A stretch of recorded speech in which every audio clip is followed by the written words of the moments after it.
So I was at the gym yesterday, and yeah, like I said, it was a guilt punishment workout. I was like, "You're fat. I hate you. You're lazy."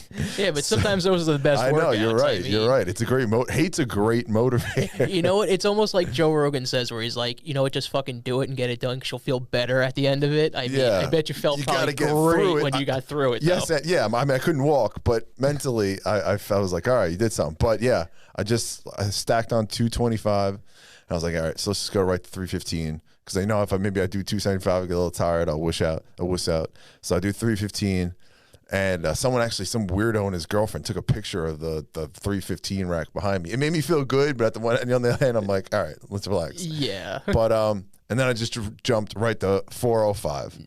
Nice. Yeah, dude. And I got like 4 reps before and I did it just barehanded grip forward, which forward is more tough than when you put like one hand and because my grip is so weak. That was more. It wasn't. I could get it up pretty easily, but once that fourth, and it just hits like a wall and it just slips right, and you're done. And you're all right. So yeah, I went to 405, and then I just put on 225s, and I said, let's just get 1 rep, and I barely I got it up, and then I just had to drop, and you just hear boosh. But hey, you know what? You have to push yourself to the max, though. That's the only way you make actual progress. Yeah. Now, is that like your normal? What were you doing pre-corona? Is that your normal regimen, or? When I would deadlift, I would. I mean, my max deadlift is 515, which I never usually went that high because I always found better that doing more reps with better form, keeping your back, really holding that weight. It was just, you would do that more when you were in a strength cycle, and you're like, okay, I need to get some strength and, grip strength and all that. Yeah, definitely. But even early in the year, I probably hadn't really gone above 405 since maybe even last year, even pre-coronavirus. Maybe I was doing like 315, 365, trying to focus on.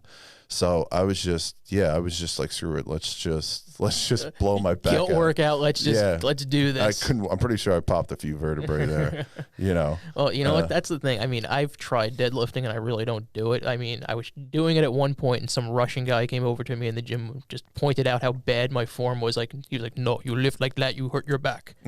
So that whenever rhymes. You lift like that, you hurt your back. But good. You know what I mean? When I started actually trying to take pictures, film myself, just to kind of watch my form, I was like, fuck, no matter what I do, I have just shit form when I'm deadlifting. Do you have a belt or anything? The belt, what the belt does more of is doesn't necessarily keep your back straighter. Oh, maybe a little bit, but what it does is just tightens up your core. Okay. So actually it's hard to breathe.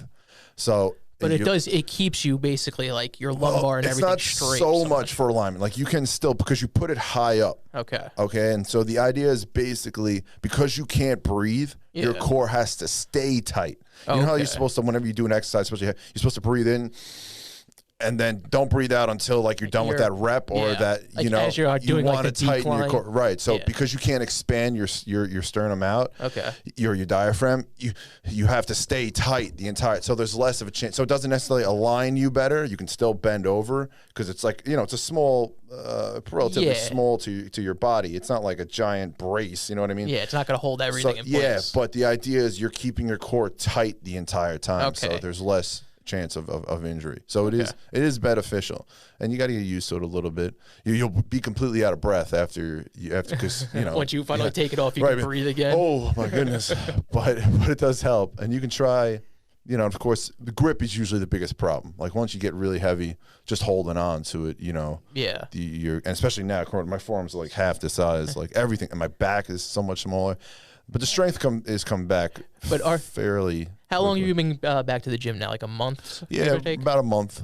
You probably feel so much better now that you've been going back. Oh, I imagine, right? Yeah. Even though I haven't seen dramatic, I don't expect anything dramatic, but getting back into it, I feel better. I feel more awake. I feel more, Yeah. I don't know if you've had this happen, but I feel like I've got more of a routine back where it's like my eating habits have changed now that I'm back and working no, I'm definitely out more again. conscientious. You know, I'm trying to eat even better. That's the hardest thing is to eat, because I'll have like a really good day right now, and then I'll have like a shit day, you know, or you know. I'm going to see my parents after this, and they're like, "We're gonna have Italian," so it's like penne alla vodka with some grilled chicken, and I'm like, but that can be good again, done right. If you know, you know, I'm trying to work on getting a better regimen. You know, like I'm great usually like in the morning, like I eat my banana and my eggs, and then lunch is usually maybe more eggs or chicken, and you know what I'm saying. And then it's usually dinner. It's a little hard unless I'm, you know, like I feel like ordering food. It's just more difficult. Yeah. Like pre-corona, I was actually into the meal prepping, and I was doing that on a daily basis. But now that like I don't go into an office every day, I mean that kind of just fell by the wayside. And oddly enough, I had like 5 boxes of cereal I hadn't eaten. I was like, I felt so guilty. I was like, I gotta eat these. I can't let them go to waste. So he's like, once they're done, I'm no more cereal after that. But I've gotten enough of these carbs through this. Yeah, that set me back a little bit. But I was telling him earlier, so like, you know, I just like did abs earlier today and ran. And like you come out and you think like you're so ripped, you know, in one light, and then you like walk into a little darker light, and you're like, where the hell did it go? Seriously, it's like you feel like you're just ripped and muscular. After a workout, it's the greatest pump, man. God, and then really you go like 2 hours and you're like, where the hell did it go? Or you wake up the next day and you're like, gee. The worst is actually doing legs, because all the blood goes to my legs, and so my top, the rest of me just like shrinks, and I'm like, don't look. People don't look. But you know what? We're at that freaking age, man, where it's like you got to stay on top of this shit. Where you it's have like, to. You really do. Once I hit 30, I definitely took it more. I wish I had taken it. You know, throughout your 20s, you just think like, shit. You just do the workouts, and it's like you can eat shitty food. I mean, you could have a bad sleep pattern. I mean, you can compensate. Oh, of course, especially like 25 to like 230. Like I went to the gym like once, twice a week. Yeah, and didn't make a big difference. You know what I mean? Or if I spent 6 months maybe bulking, getting fat, only working out a couple times, doing heavy weights. You know, I'm like, all right, I'll lose it whenever I feel like it. You get into like that New Year's like resolution, not even on New Year's, where it's like I can go work out, for like 2 months and just tighten everything up, and it's like, okay, I'm good. Yeah, no, but now I don't in terms of the actual physical change, I don't think it's a big difference from when I was 29 to 30. But one, that scientifically at 30 you do start to fade and slow down, and then it'll take it's over the course of the decade, really. Even with like forming habits, where it's like if you're not somebody who like really is kind of active to some degree and takes care of themselves already, like going into 30, it's tough to kind of just take that and make it part of your routine, and all of a sudden like I'm gonna be physically active. Yeah, I mean there's few of those people, and to like sustain that, I mean I gotta feel like that's tough to do. Well, one, it's more important for men definitely to take care of themselves. But we can be, there's a difference between working out or bodybuilding and being healthy. Yeah. Because God knows there's plenty of times, all the creatine and all the protein and shit that I put in my body, and, that's not being healthy necessarily. No, but like it's all of a sudden you get to this point where it's like you realize I've got to start eating right. Yeah, you try to start like getting a better sleep pattern and all these different things. Yeah, at the same time you get a little older, and now you get more insomnia, now you get more backaches. I got freaking arthritis in both my. I got this swelling on my right knee that started the other day. I'm like, oh my God, I look like an alien was trying to come out. Dude, yeah, like I was arthritis in my hip. Since I've been working out again, like the last I don't know, 2 months, because I've really consistently been doing it where I've had access to like a bench and stuff at home. I was looking at my arm the other day. I'm like, is that a stretch mark? Like, what the fuck? Few. And they come and go. Like, if I look smaller, they'll get worse. Like, they just appeared. I'm like, well, that's what happens. Fuck, man. I can remember the first. They basically, most of them in the shoulders are usually where you get them. They appeared like 10 years ago, where I was working out consistently like every day for like 6 months. Don't you love that back in the day when it's like you could literally work out like every single day and just keep going? Now I'm like, I need a rest That's all you had to worry about, you know? And then I swear to God, I think I used to take off like weekends usually, or maybe just do little stuff. And one day I went on vacation and I took off 3 days.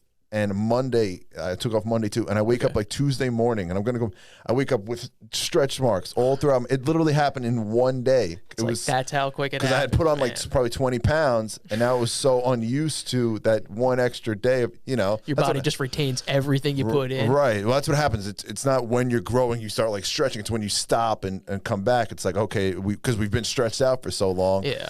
It's like the guys in high school with the kid that grows like 6 inches in like a summer. summer, you know, and then he stops. That's when he gets the stretch marks, you know. But, got it. Yeah, unfortunately, there's not much you can do about that. Someone was trying to, you know, some guy who was trying to tell me, like, well, before you get them, you got to, like, lather yourself up in alcohol and vitamin E and like you put something on your skin, like, consistently. Yeah, like all over your body. I'm like what's that stuff you see on the infomercial, like Prevagen or whatever, where it's like they put it on the people's faces and it takes away their wrinkles. I mean, I think you need a little more than that. I don't know. I don't even think they can do anything for. Maybe they can do something.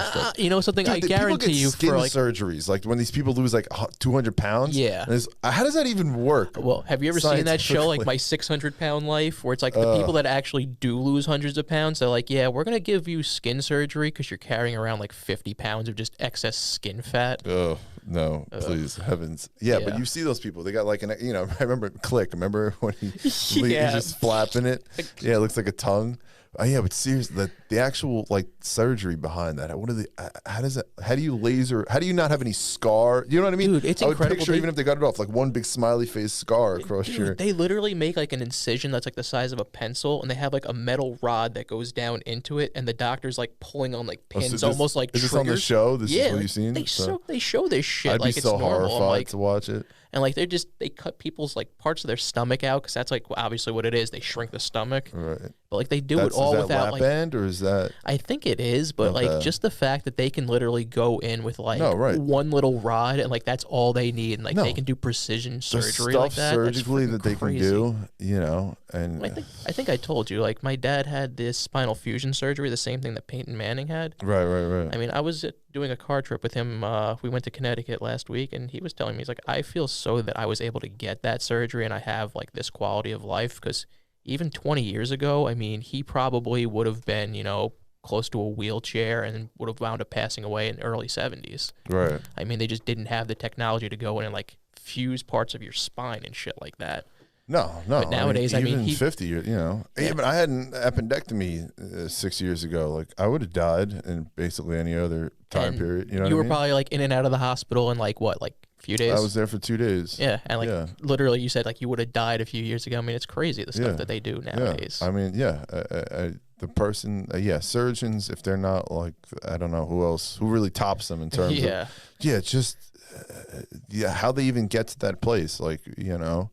That's why, you know, we're stealing cadavers in the 1800s, and you know they had to experiment on a lot of live people. I mean, basically the Civil War was like, if you got shot in a limb, it's like, we're gonna give you a shot of whiskey and we're cutting it off because that's all we can do. Yeah, I mean, you worry how much we might have learned from like the Germans and the Soviets, and you never know. But I mean, they figured out the link between smoking and lung cancer. I mean, well, I was watching a show about how they used to. It was still popular up until the early 1900s. It's like the person would be awake and you would do a brain surgery on them. That's how they still do certain surgeries, and that's how they know you can be awake for them. But going back to medieval times, they would give you an option, basically, like we can either kill you, torture you, or a different form of torture, where you let us look into your brain and just essentially play around and see, experimenting. Yeah, for, like, they wouldn't put purposes. you asleep. There was nothing. No anesthesia back then. Well, even I think they might have had ether even back, but that was just as likely to kill you as that was what they used up until the Civil War.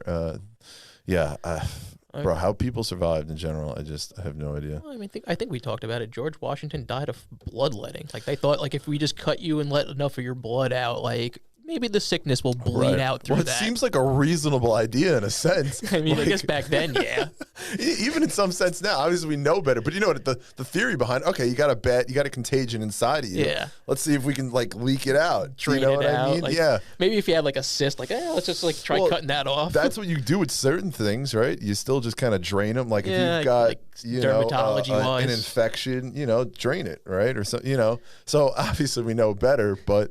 How many people had to die for them to then he suffered a lot too in the end there. He got it made it much harder, he got much sicker. But Well, I mean, he pretty much died pretty quickly. I mean, he kind of took a fever, got sick, and then within a few days was just gone.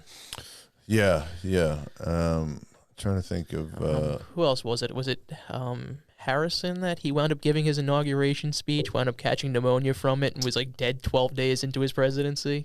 Was Harrison assassinated, or was it? we'll have to look it up. Well, I know Grover Cleveland had a rotten time of it.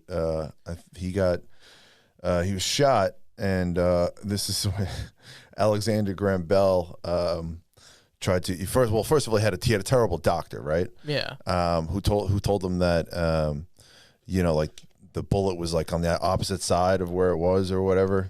And so then Alexander Graham Bell comes in, with the first essentially like, I don't want to call it an X-ray, but uses magnetism to try to figure out. He had the same problem though, like from I guess the way the bullet was angled or whatever, he realized it was on the opposite side. Okay. And anyway, he ends up like, I think he catches pneumonia or something. He just ends up suffering like terribly. If we're thinking of the same situation, I think I also remember Garfield, excuse me, James Garfield. I think I remember reading about this, and also like his doctors were going in without like sanitizing anything, or just like kind of poking their hands into like the wound, and he wound up catching infection from it. That would have been common. Sure. Yeah, that's another thing. I don't know how they didn't. I mean, I know the average lifespan was still only 30 in general, but you wonder how any of them lived to be, John Adams or Thomas Jefferson both dying on the same day. I mean, at over 82 years old. I mean, that's insane, It really is. If somebody actually lived that long, I mean, the odds of you making it through that and not having like an accident where like you fall off a cliff and like break your back or something. Yeah, I mean, weird. Something I was joking about. I love Daniel Boone, right? So, when he's attacked. He escapes the Indians and has to come back to his fort in Kentucky. They've got to prepare. They've got to make the weapons, make the gunpowder and such. Yeah. So to make the gunpowder, they had to use charcoal, sulfur, and bat dung. So I just hope it worked. Like I hope it just doesn't blow up in the barrel. Not just hope it works, but like, are you washing your hands? Who's touching? Who's going into the bat dung? I'm not going into the bat. And then they're just making food afterwards. That's what I'm saying. Like, you're just touching your eyes, just rubbing your eyes with some bat shit in it. But also, who goes and gets the bat dung? Like, who volunteers for that job? Like, how do you even figure that out? Though, like, let's grab some of that and just throw it in the gun and see if it works. Like, I guess first you got to find the cave, right? Who figured out, like, who grabbed the bat and then like squeezed its ass and then put that into, this is gonna make great gunpowder, great weapon. Seriously, let's just see. Do you think my shit would make an explosive? Like, I know there's some like toxic fumes that can like build up in like septic tanks and whatnot, but still, like, I don't think they had like that problem back in the day to figure that out. I mean, I know people with some pretty powerful shit, but I myself included, but to be able to make weapons out of it. This is literally going to be deadly. I know. Well, hey, look at all the things shit is used for. Fertilizer. Yeah, I guess that's true. Isn't there, aren't, I think I saw this somewhere, some place where they're storing like humans gas, like, in some effort to, I don't know how to combat climate change. I did see that. Because they always say the cows are the responsible for destroying the ozone layer with their methane. So much farts going out there. I think that's been disproven a bit, but it was a big one. I mean, it's scientifically, it sounds plausible. Like, if enough of these cows are just farting into the atmosphere, is that not producing like enough methane gas? I don't know. Yeah, I don't know what you do about that. But I remember when the ozone,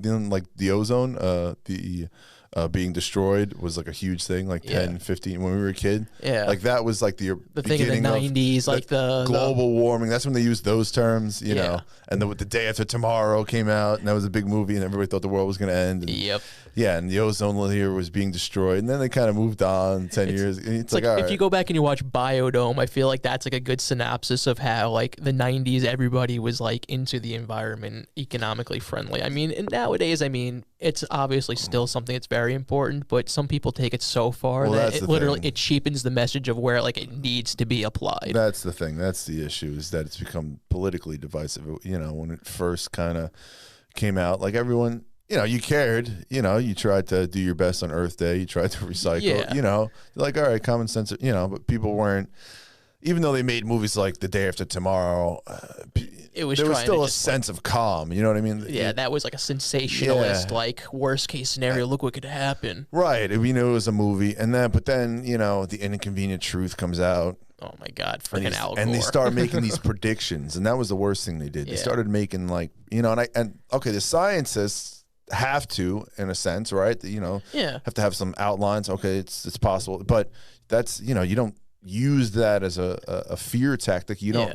Again, science is still always, you know, theoretical in a sense. Like, it's, you know, like 85% of theories are proven wrong. Right. Hard science, exact science is not, you know, it's very difficult to ascertain exactly. The one thing that I did read on that was, like, even if, like, all human pollution on the Earth fell to zero, like, tomorrow, the process of the ozone eroding is like an actual natural phenomenon, because you have so many of, like, the sun's rays, you know, just rays in general that clash into our atmosphere. It's going to erode over time. Right. And the way they theorized it was, if you take a fire hose and you just blast it at a piece of steel, I mean, a day later, 2 days later, a year later, you're not going to see any erosion really on that. But, you know, you let that go for 1 billion years, and obviously it's going to cut its way through. No, right. I mean, obviously we can contribute to it, but it's a natural thing that's going to happen. Right. And still, even if something happens naturally, I've heard that too. It doesn't mean, like, they have a plan for it. They're still trying to,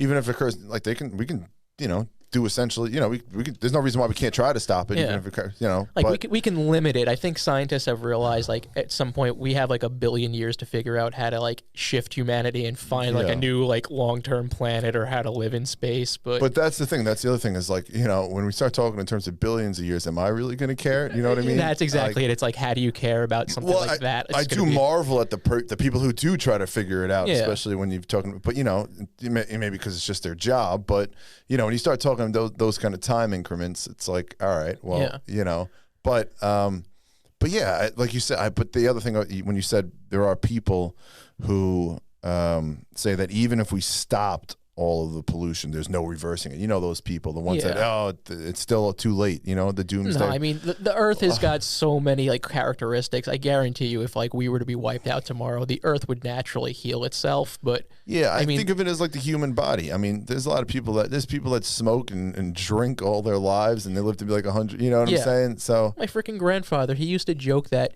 using, like, heavy whipping cream with his cereal kept his arteries smooth. He lived to freaking 94 without any major ailments until, like, the last 2 years of his life. So I mean, you never know with some of these things. That's what I'm saying, you know. And so it's like we have a good basis for a lot of things and what to do and what not to do. But yeah, even what we know what to do is right isn't. It can be not disproven, but there's always outliers. Yeah, you know what I'm saying? Find out later on that, like, it's wrong. I mean, like, you don't, you know, pick up a cigarette and start smoking, you know, but, you know, like, there's a cognitive dissonance there between, you know, those people that smoke but say don't do it at the same time. It's like, you know, I mean, and that's still good. Even if you do the wrong thing, still preach that, you know, if you know that it's wrong, try to, you know, don't let your kids smoke. Like, I think we've gotten to a better point, especially with smoking, where it's like everybody kind of knows the risks. But I've talked to people in our parents' generation who are like, yeah, when I was a kid, you could still buy cigarettes from a vending machine. So that's how people used to start smoking at age 10, 11 years old, because you could literally take 10 cents and go buy a pack of Lucky Strikes. Like, yeah, I mean, there were my parents' generation, they drove, like, their parents' cars at, like, 14. You know what I'm saying? Or they were learning how to drive. I'm going to send my kid to the store with a note that says he has permission to buy cigarettes for me, and store owners would be like, oh, okay. Yeah. Like, well, yeah, there's a lot of, there's, you know, pros and cons to that, in a sense. In the one sense, I think there was a better sense of community. Yes, that's definitely true. You know, people obviously didn't travel or, you know, have the internet, so they knew the person at the pharmacy or whatever. Yeah. So, you know, there's a double, you know, there's a give and a take. Obviously, driving a car and smoking cigarettes at 14 is not optimal, you know, unless you want to be like the Soviet Union. But, but at the same time, I definitely think it created a sense of independence that we don't have in our generation. Definitely. You know, now you got the helicopter moms, and just in general, you know, even though statistically crime is way down, somehow the world is unsafer, if you know what I mean. Like, don't go out, don't do that. So much more crazy shit happening. Yeah, you know, so, you know, cars are much safer, but still, you know, you know, obviously never drink and drive, but there's just a sense of, it's just too much coddling. There has to be some risk involved. There's got to be much more of go outside and play mentality. Yeah, like versus, when I was growing up, I didn't have a cell phone. Like, when I went to my friend Matt's house and we were hanging out, and we decided, oh, we're going to go to Jimmy's house, my friend Matt's mom would say, hey, when you get there, make sure to call your mother. Let her know where you are. Like, that's how we stayed in touch. Like, you had at least some, like, development of independence. Like, you fostered like the mentality that like you can do things and not have to ask permission for every little thing. Right. And it's a tough, it's a tough thing to reason, because obviously you don't want to be the one person, whose kid gets kidnapped or run over by a car. I agree that like there's a good sentiment, but like how there's going to be casualty. You know what I mean? And it's sometimes, I don't know if it's just luck in some sense, because it's a randomness of life sometimes. It was just go outside, don't come back till dark. When the street lights come on, come home. Right, so if little Johnny made it home, but Tommy didn't, that's life. Tough shit. Sometimes I guess that happened. Obviously. Tommy. They say don't outrun the bear, just outrun your friend, right? Basically. So, Tommy could, he was the Forrest Gump and couldn't make it, But, well, no, Forrest Gump was the one who was faster than everyone. When he had the braces on the legs, and he's just a kid. That's why we kept him around. He was the buffer. Right. Except somehow he ends up becoming the fucking greatest one of all of us. I was watching that movie a few weeks. It's such a great movie. Yeah, they could probably never get away with doing some of the things that they did in that movie. You think where so? It's like what? Like, even just around like some of the political scenarios Bubba where with it's the like giant bottom lip. Yeah, like people would be like, that's offensive. Like, it's so many different things. You'd be like, well, him going to Vietnam and winning a Medal of Honor is offensive to the vets, and then it would be just every little thing. Yeah, but they did it. They do it both ways. That's what's so great, because he goes to Vietnam, but then they show him coming back home and he's being attacked, and slandered, and he gets up and they have him like make a speech at a peace conference. Yeah, but then the mic gets pulled by like a general, so you don't actually hear what he says. So they play it up, but then they don't they don't make it political by making you don't actually hear what he says. But it's just such a great. I really just love it because yes, it's an all American kind of story. It's just things that absurd. Make you laugh, like yeah. But at the end of the day, it's really just a sad love story. He doesn't. But everything she gets AIDS, obviously, which is big at the time. It's like American history, basically, from like there's all these presidents getting shot. JFK to Reagan. They show like all of them. I went to the White House again. Yes, right. And he does everything, of course, and lives the most insane life. I love when he just starts running. They just put that in there at the end. I just felt like running. Yeah. He just runs for like 3 years. I guarantee you, if somebody did something like that, the press would react the same way. It's like, why are you doing this? Are you doing it for world peace? Are you doing it for women's rights? Like, I just felt like running. Yeah, that's what's so great. And then he just stops, and he's got all these followers, and he's like, I'm tired. Now what are we supposed to do? I know. But there's some, again, there's just truths in the absurdity of it. But I was thinking about that. That was the only real thing. I don't know, maybe would they let that go today? Is the black guy with the huge bottom lip? And I love when he shows up at base camp or whatever. And who's the guy that his legs get? Gary Sinise. Gary Sinise's character. Lieutenant Dan.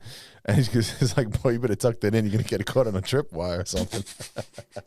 You're right. They could never get away with that I don't know. I don't think so. There's I don't think so. No way. And then that makes you think of Tropic Thunder. Yeah. Well, I mean, never go full retard. That's so funny. That's the movie where Robert Downey Jr. does blackface, right? He does blackface. Ben Stiller does full retard, whatever that is. Yeah, that is the best. I thought the full retard thing was. They could never get away with that shit nowadays. It's crazy because you think it's only so sad. Which I mean, 5-10 years ago. I mean, it's like almost like we stepped backwards in a sense. Oh no, we've totally regressed. Yeah. And that's the saddest thing is that someone like Ben Stiller, doesn't stick up for like. I think Robert Downey Jr. kind of sticks up for it. He's like, it is what it is. I mean, he at least addressed the issue where it's like I can at least appreciate that. Right. Where even if it's like you're not going to apologize, address the issue. Don't act like it's like ignore the elephant in the room. Like, because they asked Ben Stiller too about the statue of Teddy Roosevelt coming down. Like, you can at least, you made a movie, you made 3 movies about it, man. Yeah, like at least have an opinion. Don't be afraid to have an opinion. Yeah, like he said, what did he say? They should put a Robin Williams statue. Yeah, try to take give a non-answer. Yeah, come on, man. Like, defend your work. At some point, just defend your work. Like, it's your work. You made it, so you made it 5 years ago. What's the difference? You know what I mean? It's not like you're freaking Teddy Roosevelt. You were it's a terrible person 5 years ago? Is that what you're telling me? You didn't know any better? I guess it's like he's saying he's a bad person because he took that role. I don't know. Like you made the movie. Like, it was your baby.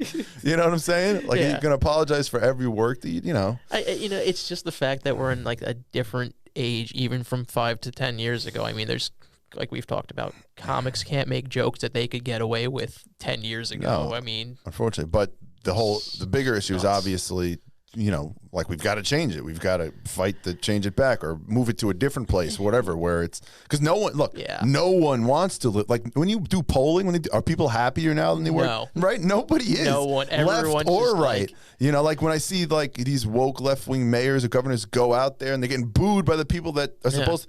So nobody's happy. I mean, there was even a poll that came out this past week about the NFL and protests, and basically it found that like 62% of people said like, yes, I support the protests, just stop doing it like on the field, like on TV. Like if you do it off the field and you want to show up and like do something in the community, like I'll support it all the way. But people are kind of just sick of the fact of like they're seeing, you know, it's like rubbed in their faces, and announcers are kind of just like mentioning it every time they come back from a commercial break, where I support the issue, but people are just like, stop like jamming it in my throat. Yeah, that's exactly what I feel, and it's just gotten so much worse because it's not just. What was it? I think Steve Nash got hired as a coach. And he had to defend himself that like... Yeah, Stephen A. Smith goes on national television right after and says it's white privilege. Yeah. Like, actually used that term and said that. I mean, because it's not something, the problem is it's not something you can disprove. Yeah, right? Exactly. So how do I disprove, like, and in this situation, I mean, Steve Nash, how do you say he's not qualified for the job? Right. I mean, like, what more do you have to do? And again, there are other examples. People were listing them right after. Derek Fisher, Jason Kidd, who had no, getting hired. Like,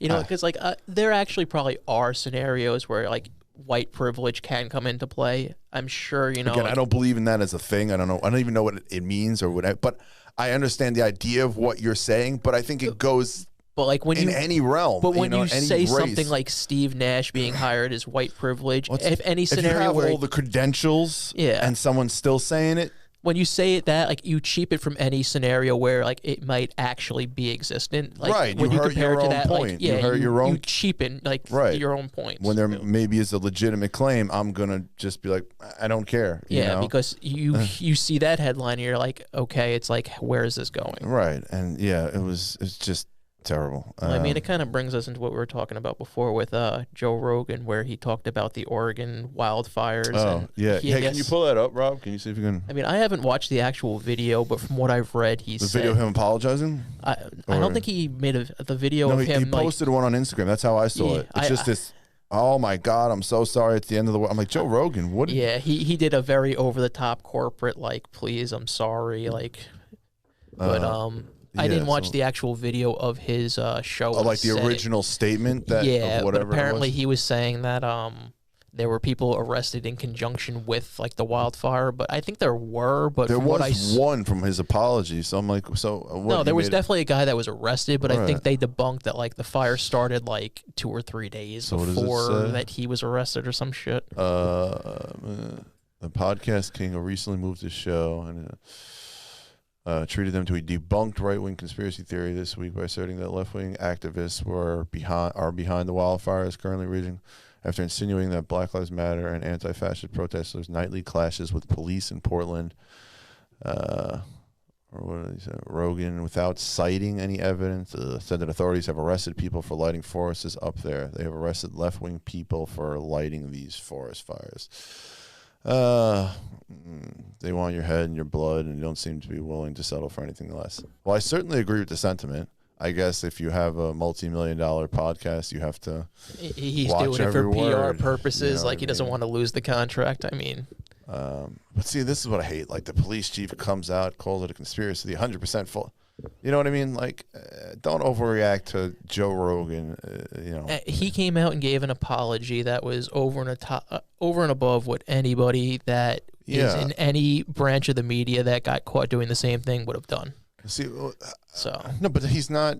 He's not part of the typical media. He's not part of the exactly. Like I'm not listening to him for like definitive information on this. Right, that's what I'm saying. Nobody. If he misstated something, and he knows about as much as any of us do. That's the kind of person he is. Like he'll he's interested in stuff, wants to gain knowledge, but he just goes and reads like articles. You know what I mean? He's not an erudite person. He's not any kind of scholar. So like if he made a misstatement about the Oregon wildfires, I'm not going to crucify the guy.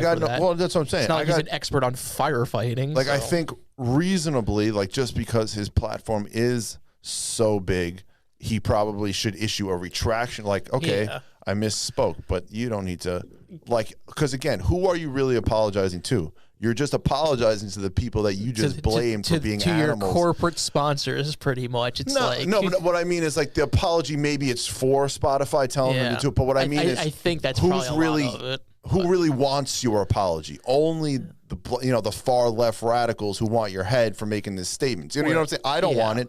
You don't really. You know what I'm saying? We're not gonna. Were we tweeting about this on to Joe Rogan #kill Joe Rogan? I don't, whatever they do now.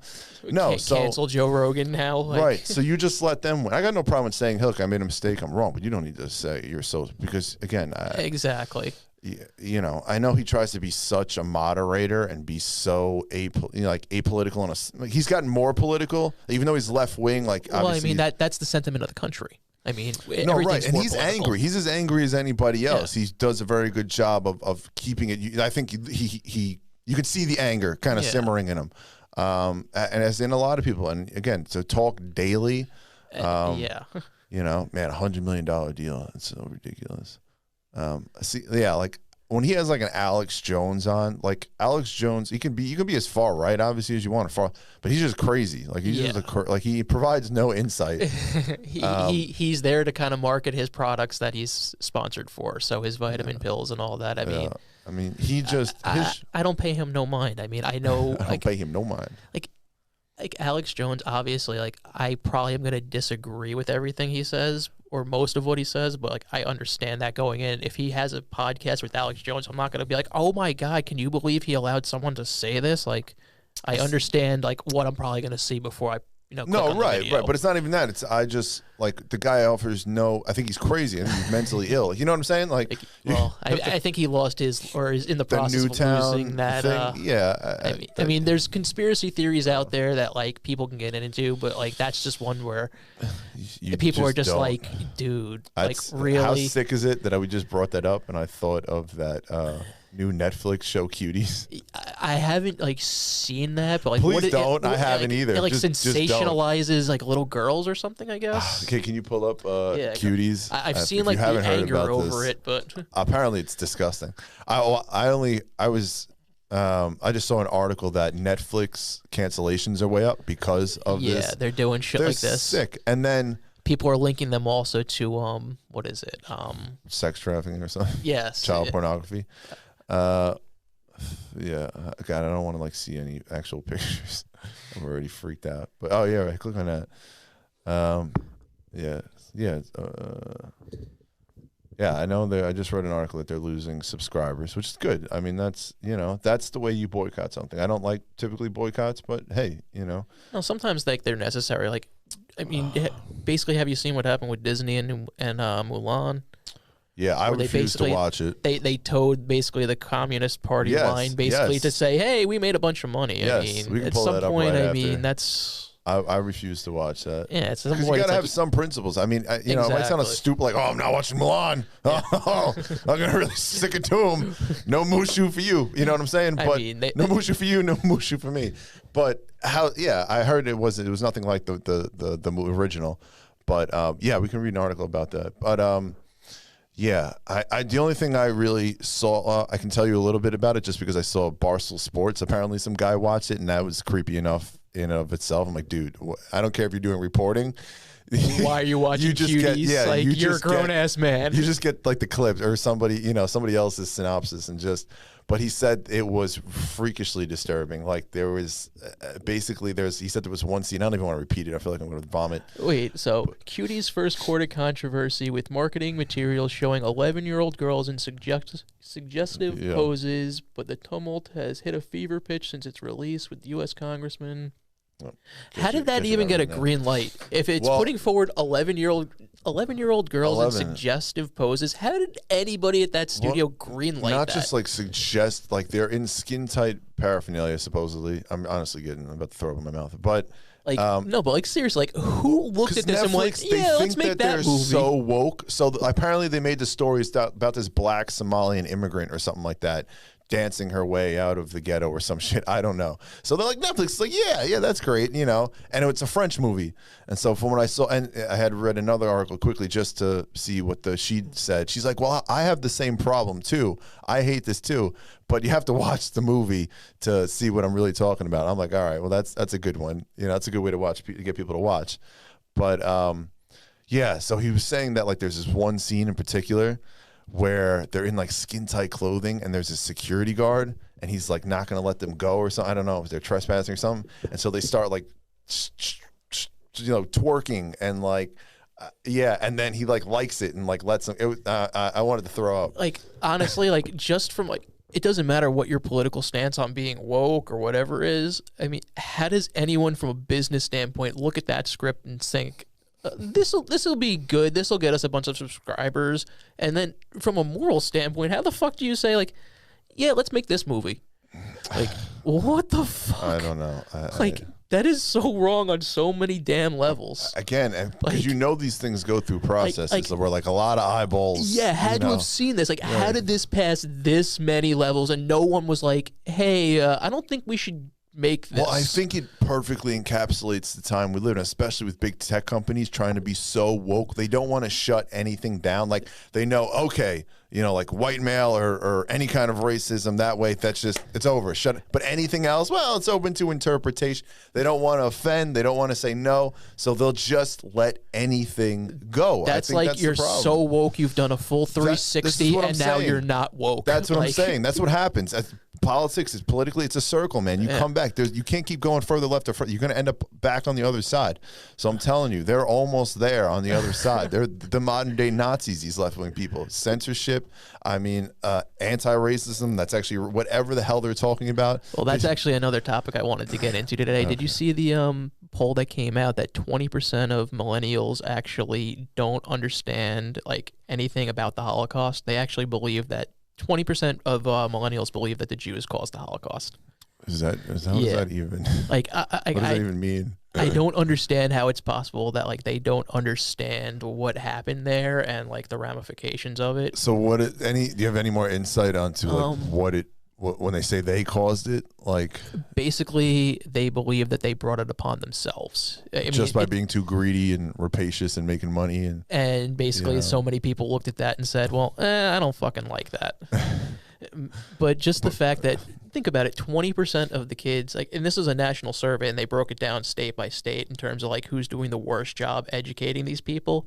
And I just can't believe that. New York is right up there. New York and Connecticut were two of the top three. I'm not surprised. And then there was some other weird one. It was like Kentucky or West Virginia was like the second one. But, again, but like right, you'll have the extremes. You know what I'm saying? Like the Boondocks, where it's probably a propagated, like they kind of push that stuff, and then it happens in like the most liberal places because.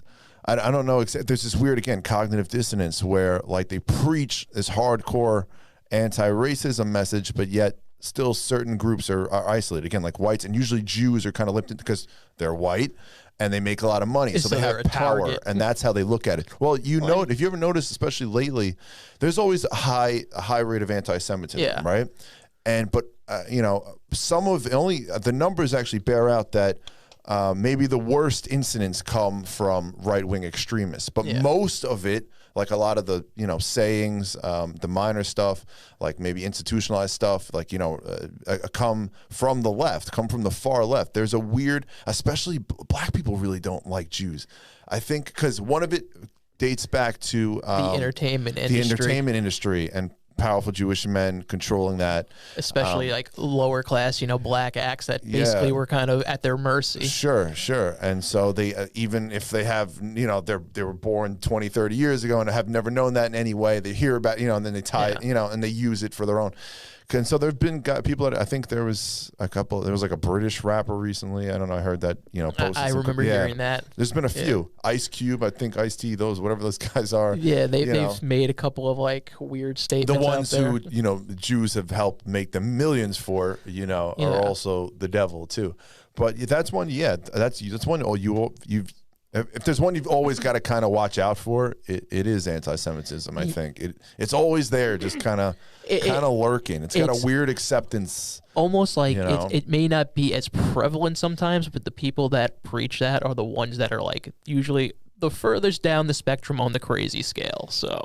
Right. No. Like right. They're the ones that will actually like show up at the shopping mall and start shooting people. Well, again, you can like. This is the thing, at least in recent times, is you can like pick out the ones on the right rather easily. Like Charlottesville, they'll go stand with a torch like a bunch of idiots. Yeah, say, it's like, all right, because so we can pick you out and isolate you really easily. Like there's a difference between someone who like likes a Facebook group and someone who actually like will show up to these damn protests in like multiple states. Right, right.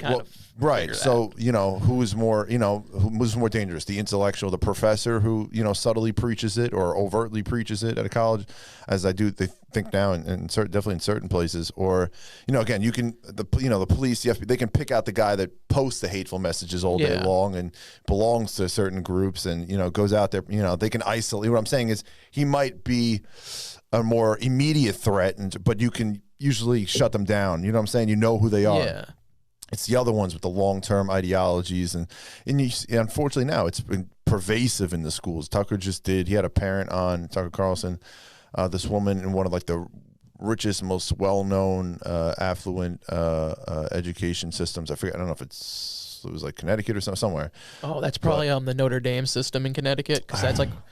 Obviously, there's Catholic school systems in the Northeast, but like that's the big one in Connecticut. Okay, I can't remember the call name, but I think she might have even been like Jewish or Jewish immigrants. And she, there were for fourth graders and third graders, they had this mandatory book, like It Was Not My Idea or something, and basically they preached that like, everything white people are racist and everything's been thrust on to minorities and it wasn't their idea, So right, but the school's all white.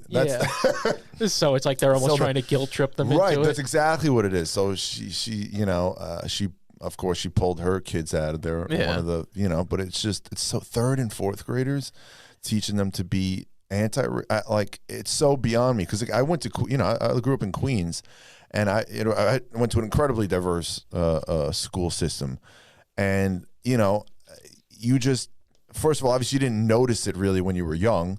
Yeah. And then even when you did start to notice it, I guess it was just like noticing any other difference, if you know what I mean. Yeah. Like if someone was shorter or taller or bigger, or was gay or straight, you know what I'm saying? For me, the first time I really noticed anything like religious wise in that sense was, I think it's third grade is when people make their confirmations or their communions.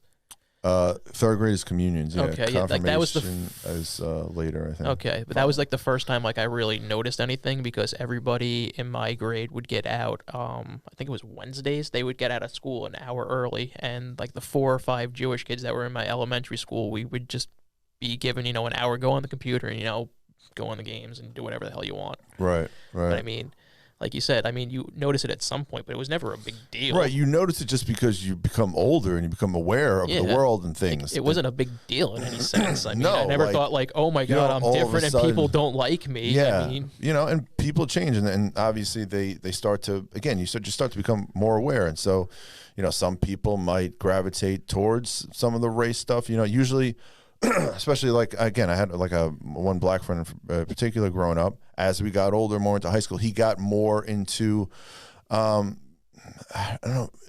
Yeah, he got more into race, but he was black, but part of it, the way I just kind of tossed it up was he was trying to find himself. Like, he loved the music, like white, the Beatles. He was obsessed with the Beatles and thought he was Paul McCartney and started trying to, you know what I'm saying?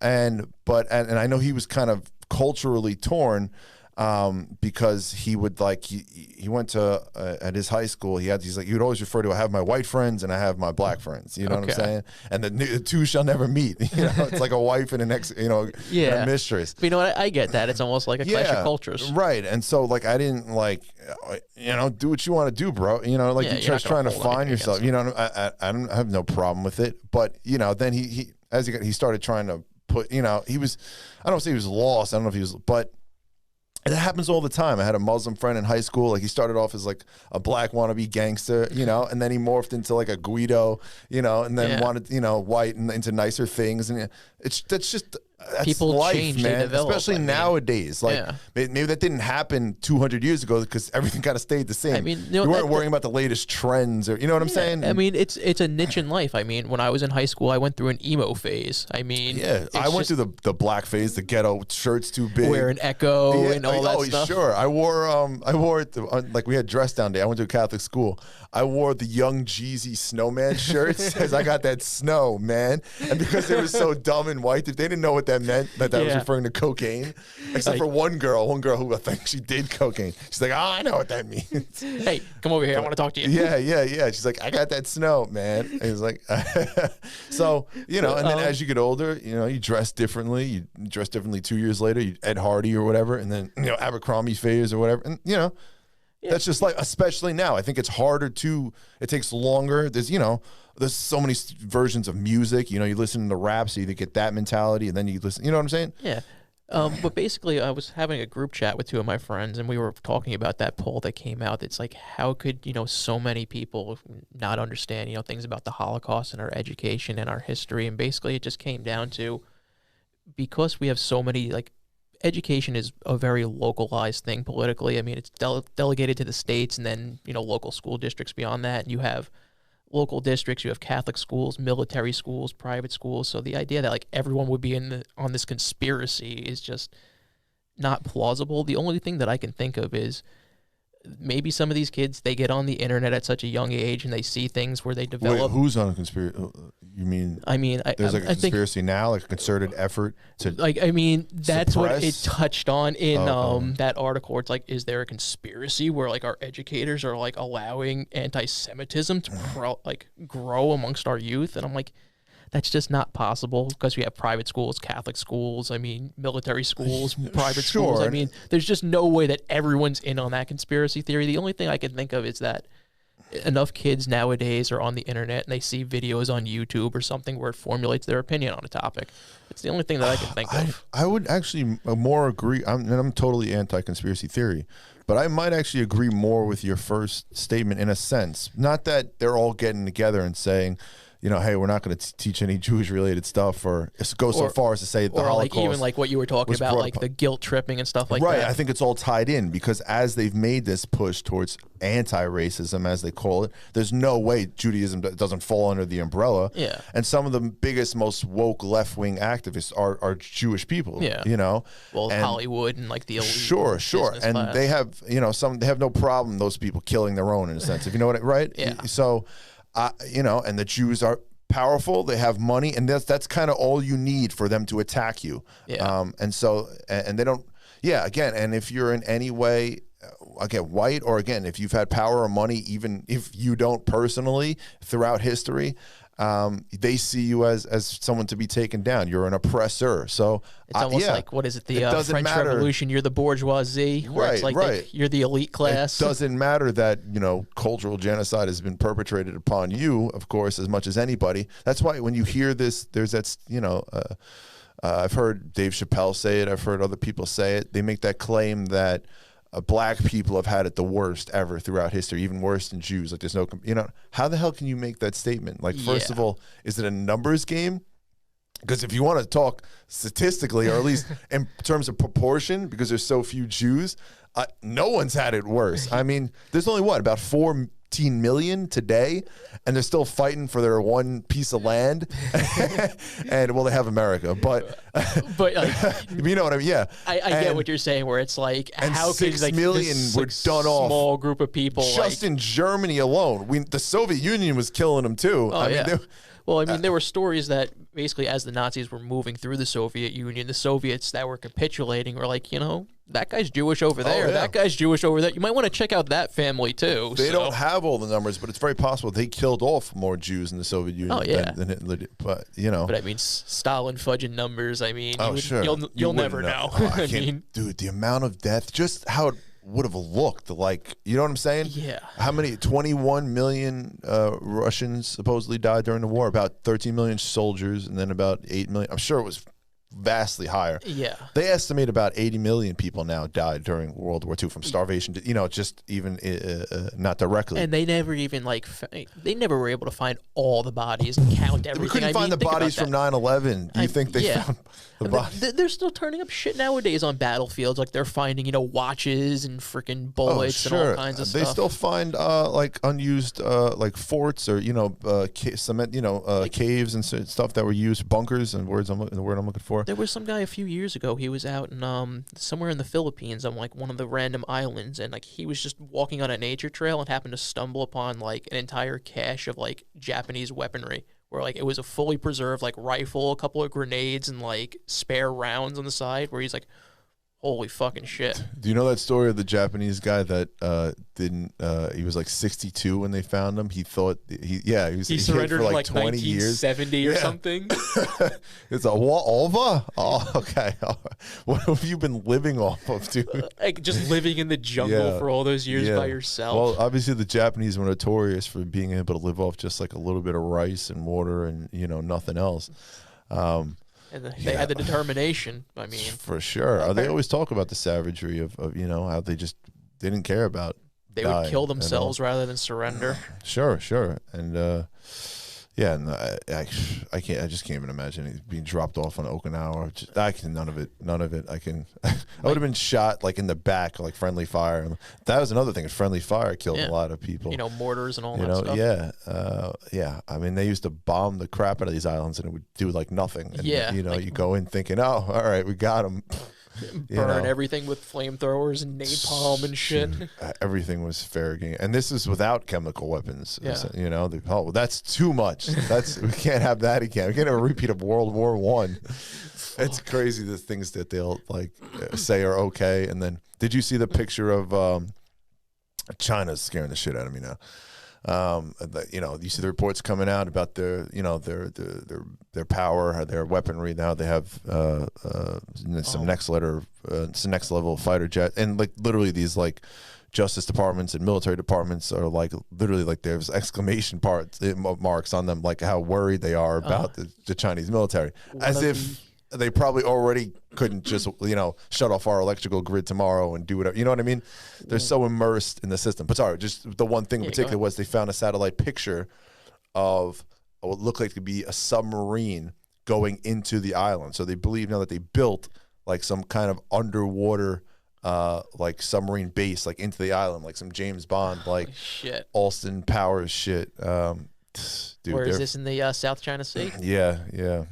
One of the most prevalent publications that I like to read is Foreign Policy Magazine and then National Review, and they love to get into Russian and Chinese technology and their military hardware, and basically the advancements or shortcomings that they have. And with the Chinese, because they were not subject to the same ballistic missile treaty that we were part of, that Trump just pulled us out of, between the Soviet Union, Russia, and the United States, their stockpile of intermediate range land-based ballistic missiles is just, they have 10,000 more than we do, and that's where we actually have a major shortcoming to catch up. I mean, that's something where they talk about the ADA2, anti-access aerial denial, in terms of the South China Sea. That's where they do have a huge advantage of over us in terms of that. I mean, we can't go to war. It's really scary in that sense. Regardless, long term, I mean, we'd all wipe each other out. But so that's the only thing that you've hoped. That's kind of ever since nuclear weapons were invented.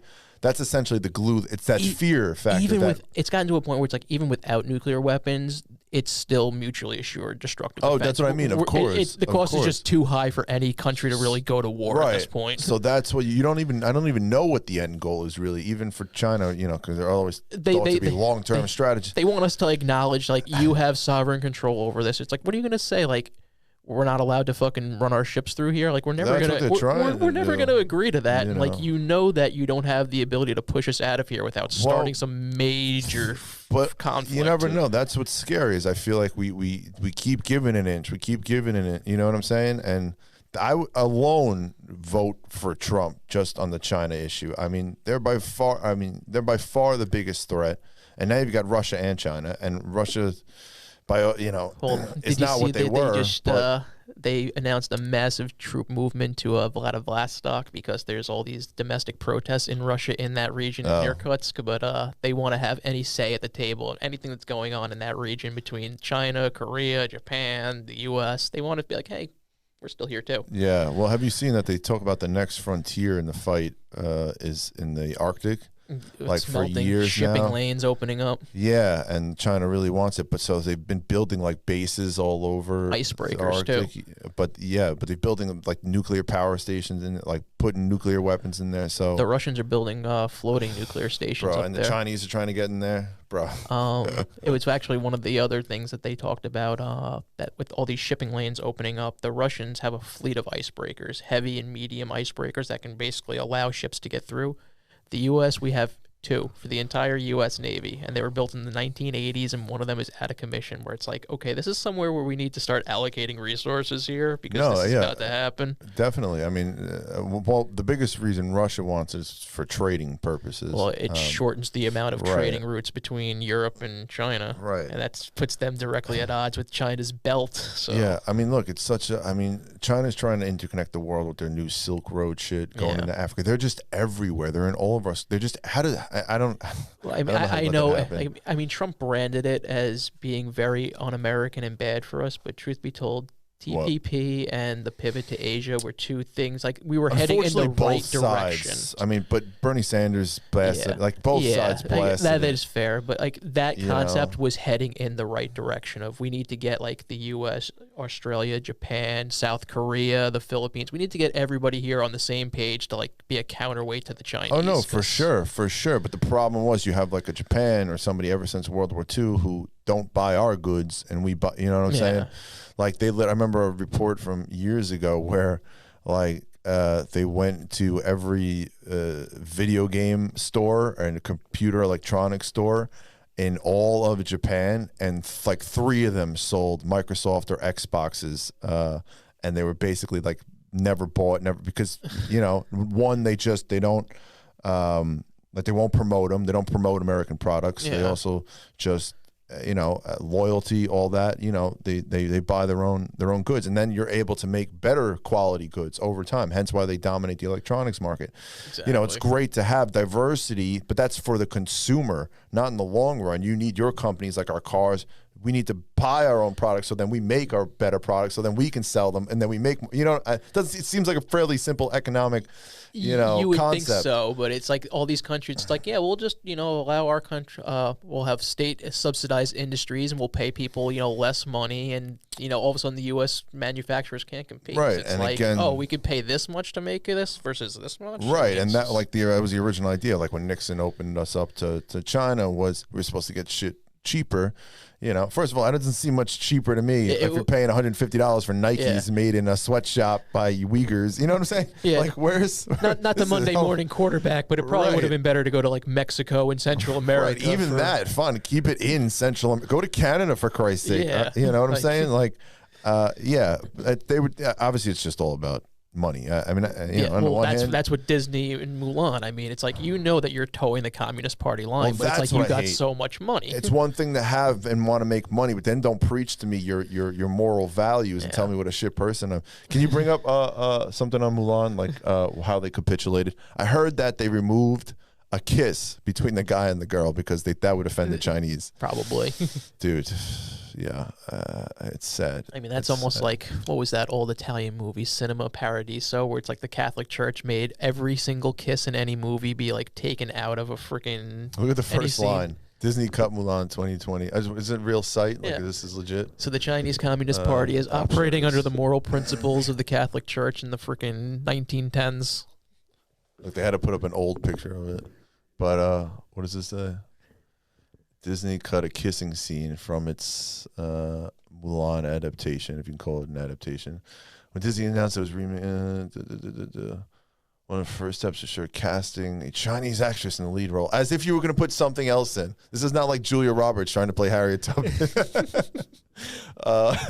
or who was it? Emma Stone playing some, obviously you're going to cast Asians. It's okay this time. What did they keep going? go on. The only thing I'm pissed about is how do you get rid of Mushu? Like, you know what I'm saying? Is there anything else?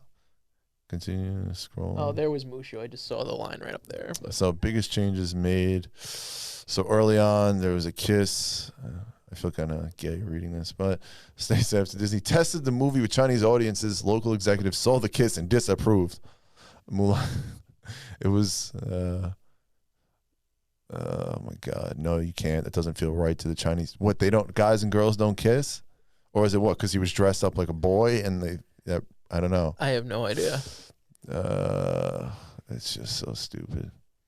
What is this? Someone supported the police, and that was bad. Boycott Mulan. See, it's just madness. It's just absolute madness. See if there's anything else. What else did they? I know they got rid of Mushu. All right. Yeah, I mean, how do you remove if a kiss between a guy and a girl is offensive? Well, did you want a guy and a guy? What did you want, China? I have no idea. Do they not kiss over there? I guess that literally sounds like some shit that the Catholic Church would take out 100 years ago. Be like, no, this is sacrilegious. The movie industry back in the 50s and 60s, or even before that, they were strict. They had standards, but that was like, don't show too much cleavage. Like, you know what I mean? Yeah. I don't want your tits hanging out. I mean, I love reading or listening to the documentaries about, horror movies in the 80s and things like that. And even back then, they would tell them, no, you can't show somebody, you can't show someone's ass, or you can't show someone being stabbed like this. It has to be stabbed like that. I mean, it's crazy, standards, but this is just a guy and a girl can't kiss on screen. What? No, you can't breathe on screen. You can't have two characters talk on screen. It's essentially the same thing. You can't wear that T-shirt on screen. Yeah, I mean, again, we know there's always going to be standards, but that's just we don't allow certain amount of swear words, or that's why we have ratings, right? Yeah. If something is more inappropriate, I think that's the best way to go about it. Do they have a Chinese rating system? I'm sure that they do. It's just government approved or not government approved. No, there wouldn't be a not government approved. It's just government approved or nothing. I don't even.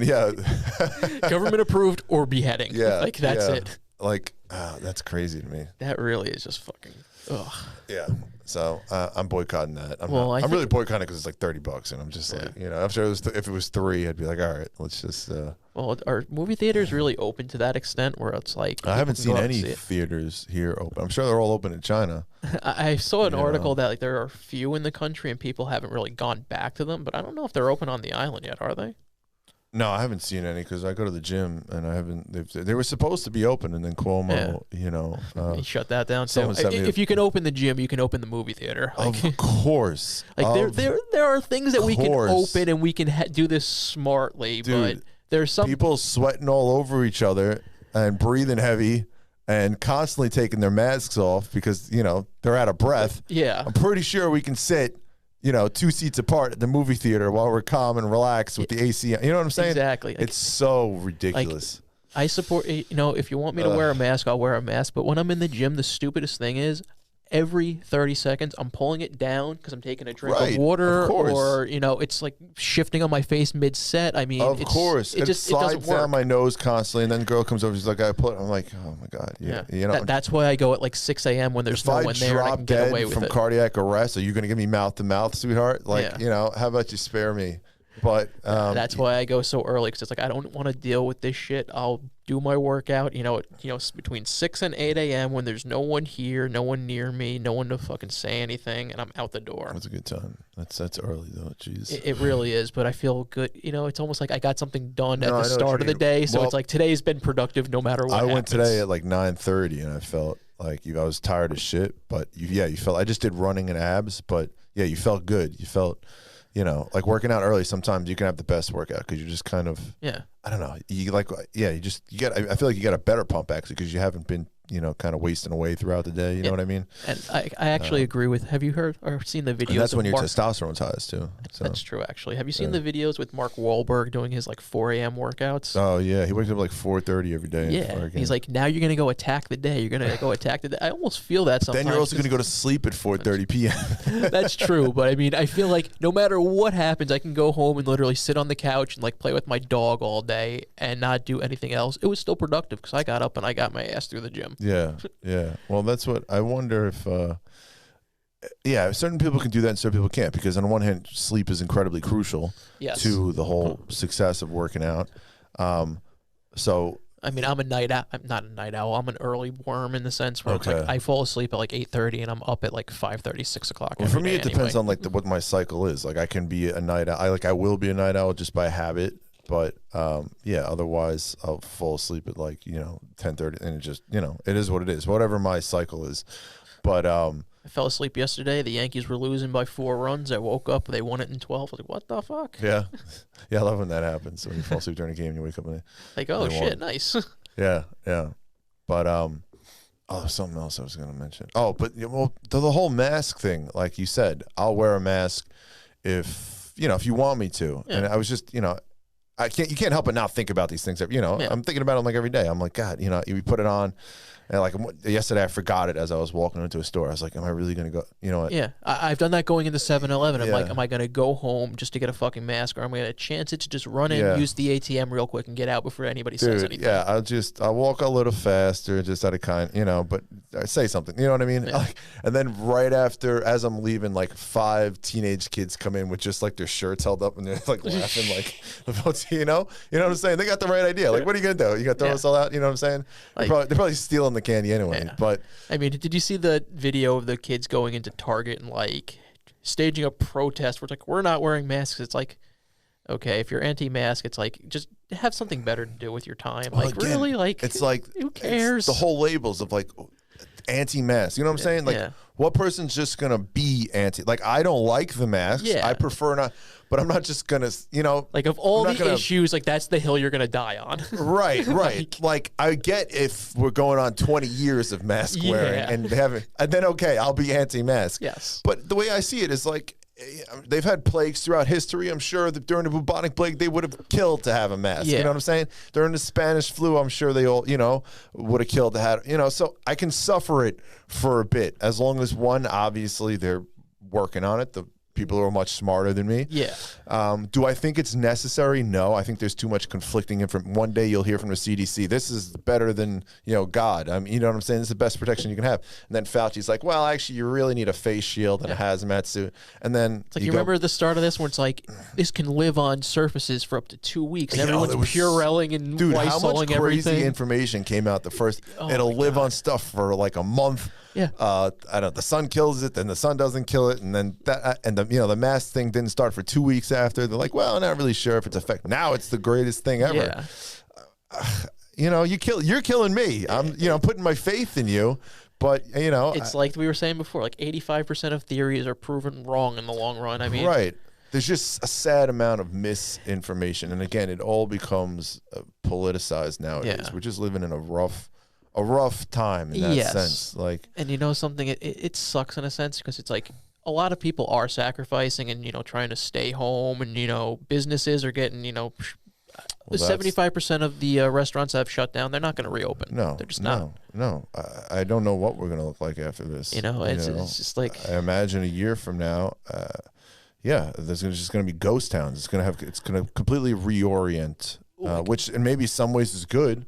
Again, I'm sure you'll see, but overall, no, because I just don't think if we were a more cohesive country, if we actually were helping each other and not trying to kill each other or other stupid issues. If we were like Canada or Australia is right now, where it's like people can agree to disagree. Right, and even they're unfortunately getting poisoned by the craziness. Yeah. But I saw there was someone posted a video the other day of Australian Parliament where the woman who was talking to another congressman, and she's like, "Please don't use your white privilege and your mansplaining when talking to me." He's like, "Why? I was just explaining how the coronavirus gets infected from one person to another person." I didn't. Well, she's like, "You're a man and you're explaining it to me." He's like, yes, I am. I guess that is true at this moment. Yes, like, what do you want me to do? That's literally what he kept asking. He's like, I don't understand what mansplaining is. If you're saying that I'm a man and I'm explaining it to you, you'd be accurate. And then you lost like 20 minutes of these two idiots just going back and forth, and they're so like civilized in the way that they're talking. I was actually watching a video. I think it was Monday or Tuesday of Jordan Peterson doing a Australian like political debate, and there was a feminist who was like going at him, and he just very calmly like diagnosed every part of her argument, and she just had no comeback at all. Well, that's why people love those. It's like, first of all, just what kind of a narcissist would you be? Like, I would never challenge some scientist on, especially not on his terms. Clearly knows more than you. Well, sir, I know that. Well, I'm offended, so I know more than you. Right. That's the whole psychology behind it. That's like, it takes a lot of nerve to get up on, and they think that they're well read. That's the thing. They think like they've got this one point down, this one area. They don't know anything else, but they're like, I know this. I know wokeness or whatever. Like we were talking about last week. People don't do any research and do a counter argument. So it's like everything you're going to say to somebody like that, they've heard it. They know how to rebuttal it because they believe they hate the other side, so they don't want to learn anything about the other side. And I'll admit, I have somewhat of that problem. Everyone does. Everyone does nowadays. Sure. Like, I always say I'm gonna like read the Quran, but I'm just like, no. Cliff notes if I have to. Yeah, basically. Just because you wanna, a smart person knows their enemy, and I use the word enemy, you know what I mean? Just their opponent, the other side, whatever. Their opposition, who you're gonna debate. If you're a Republican, you do before a presidential debate or any debate, you research the opposition, and you learn so you can oppose them and shut down their ideas or whatever. But yeah, I would love Joe Rogan to moderate. He'd be better than I would virtually actually any really of the... love that, because some of these moderators, they try to get themselves over at points. So it's like, no, I'm going to keep challenging you on this, and no matter what your argument is, I'm just going to keep going at you because I want you to say what I want you to say. Right. That's right. I'll see Joe Rogan challenging them, but not just to get them to say what he wants them to say, to try to get an actual answer out of them on certain issues. And he's also, maybe he might try to overcompensate a little bit, just because he's going to want to not be seen as being soft on Biden at all. But he's also the type of person that, like, you can go off on a tangent and he'll just calmly look at you like a little bit high and be like, so how does that help? Right. He's like, so how does that calm. Help? That's why this is such an outlier in an event. But that's what I'm saying. When Joe Rogan's getting frustrated, and again, he's a hot-headed 50-year-old testosterone, he's going to have his moments. But maybe he didn't maybe he didn't kill somebody that morning or kill a deer or something. I don't know. So he was he was a little hopped up. Something, he made a mistake and said like, of all the episodes that he's had, like the thousands of episodes he's done, he had one episode where he said one thing that happened to not be true, God forbid. Of course. And he apologized for it. Like, and move on, people. The one sense you open up that can of worms, because that's the world we live in, where everything's, if you're doing a show every day, you got to be on point. That's why it's almost easier to be a Trump. I say that, just don't be political at all, and so people have no expectation.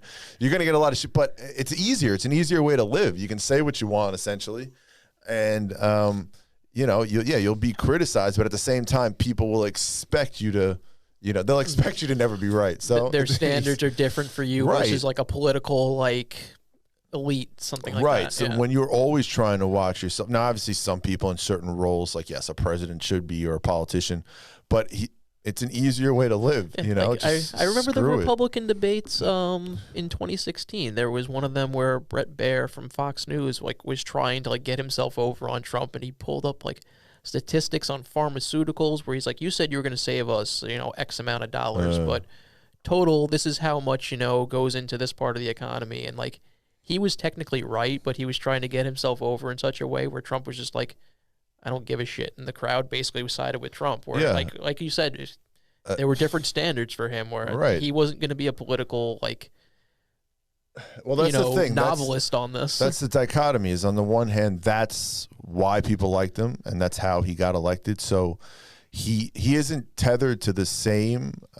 sort of traditions and rules and norms that other presidents have. Just because, but at the same time, of course, he's a president and needs to act presidential. And that's why people don't like him in a lot of cases. No, right, but that's the So I think he's always weighing the two. You can see, when he does a conference, he'll be calm for 90% of it.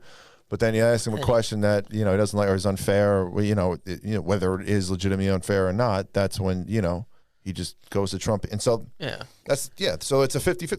Half will like you for it, half won't. Then it's just no matter what. I mean, there's always people that will agree with one subject and disagree with another. They're just entrenched in their ways, and it's on both sides. Right, and that's how you have to think. You have to think that someone's not going to like something I say, so you can't.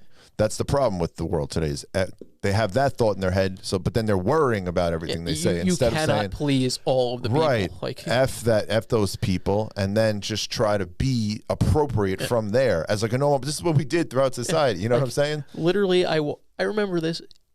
In the summer of 2011, Eli Manning had just won his second Super Bowl for the Giants in 4 years, and there were people calling up the WFAN talking about how bad he was in certain instances and shitting on him and like for certain things that he does. And it's like, how much more do you want to be done?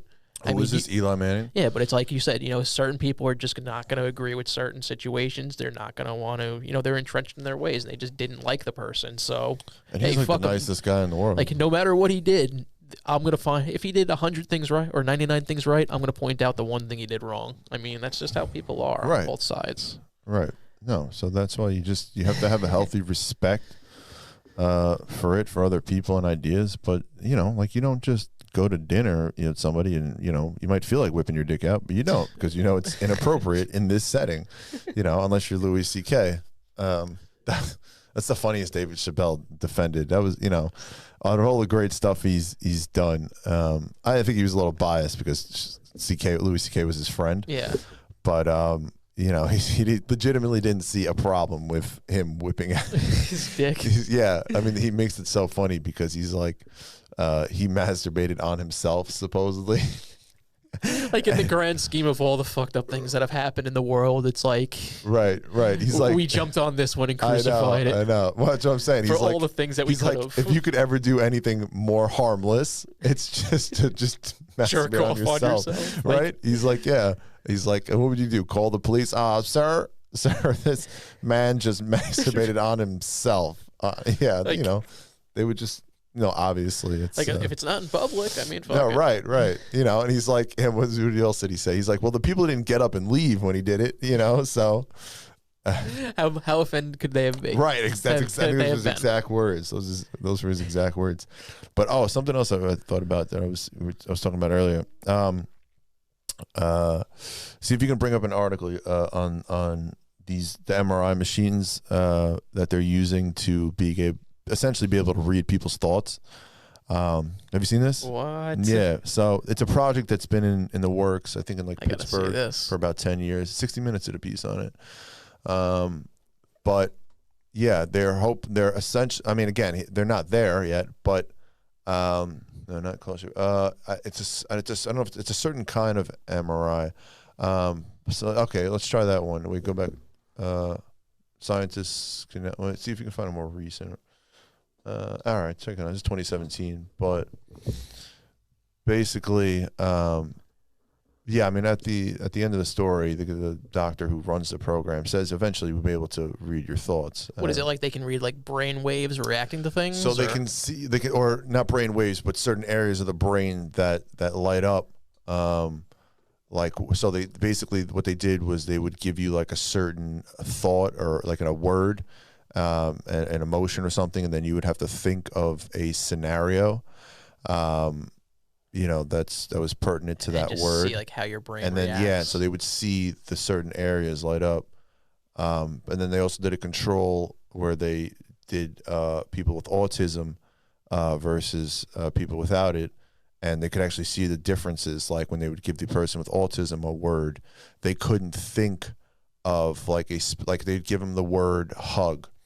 And a normal person might think of, like they would be able to think of like a time when they got a hug. And I mean, like on my, first day of school, my mother gave me a hug goodbye.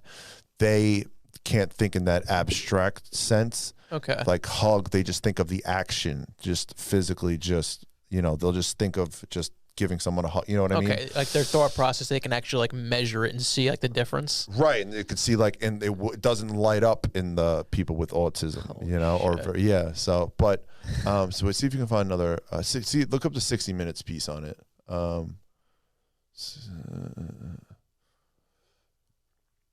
That really is crazy. I mean, it doesn't surprise me at all, though, with some of the stuff they can figure out nowadays. No, it's absolutely insane. Try this one. CBS News. Oh, yeah, this looks right. Looks like it might be right.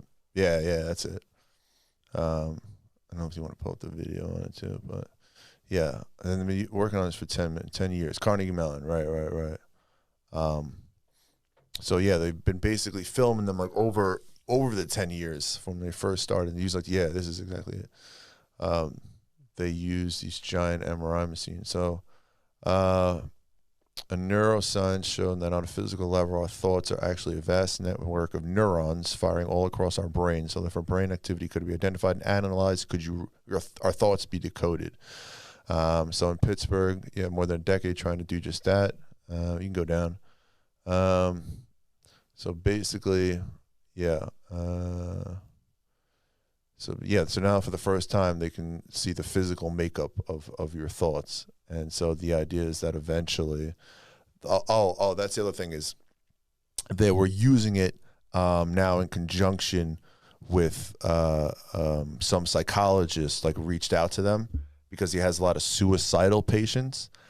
And so now they're using the machine to be able to predict if someone's actually crazy or, going to kill themselves or not, or if they're just like in a bad time. Right. So they've been able to like stop suicide prevention. So like if someone's really serious and depressed and they go in the MRI, it'll light up in certain places like this. Okay, this like when they give them the thought of suicide or something like that. Holy shit. Yeah, and like they'll be able to just like measure it how won't light up like because they're so depressed or they're so devoid of whatever that this is the guy.